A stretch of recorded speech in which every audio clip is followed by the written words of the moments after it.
deb o'yladim. Ha, juda chiroyli yotibsiz. Xo'sh, bahonachi xotinlar, bahonachi ayollar, yaqinroq kelinglar, telefonni prям yaqinlashtirib eshitinglar. Bugun sizlar uchun shunaqa oson, shunaqa arzon retsept beraman, ya'ni ko'z atrofidagi ajinlar. Bugun bir 20 ta, 25 ta patsient qabul qilgan bo'lsam, hammasida ko'z atrofida muammo ajin. Agar shu maskadan keyin ham qanaqadir bahona topadigan bo'lsanglar yoki qilmaydigan bo'lsanglar shu maskani, menga вообще boshqa murojaat qilmanglar. Hech narsa o'rgatmayman. Buni обязательно qilishinglar shart. Demak, buning uchun sizlarga nima kerak bo'ladi? Ну, где-то bir 50 ming so'mga ham bormaydi, 35 ming, 40 ming pulinglar ketadi. Aptekadan olasizlar bu narsani.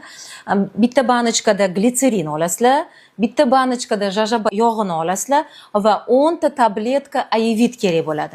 Yarimta glitseringa yarimta jajabani qo'shasizlar.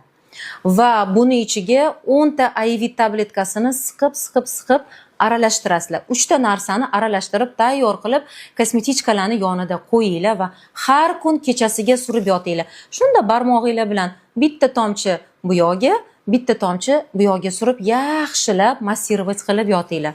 Rezultati bilan обязательно bo'lishasizlar va rahmat deyish esingizdan chiqarmanglar. Lekin qilmasanglar bo'ldi, men sizlarga boshqa tavsiya bermayman qizlar. Juda ham zo'r retsept. Ajinlar ham yoyiladi, ko'z atrofi namlanadi. Вообще ko'z atrofidagi quruqlik, barcha muammolar yo'qoladi. Maza qilasizlar. Ishlatinglar.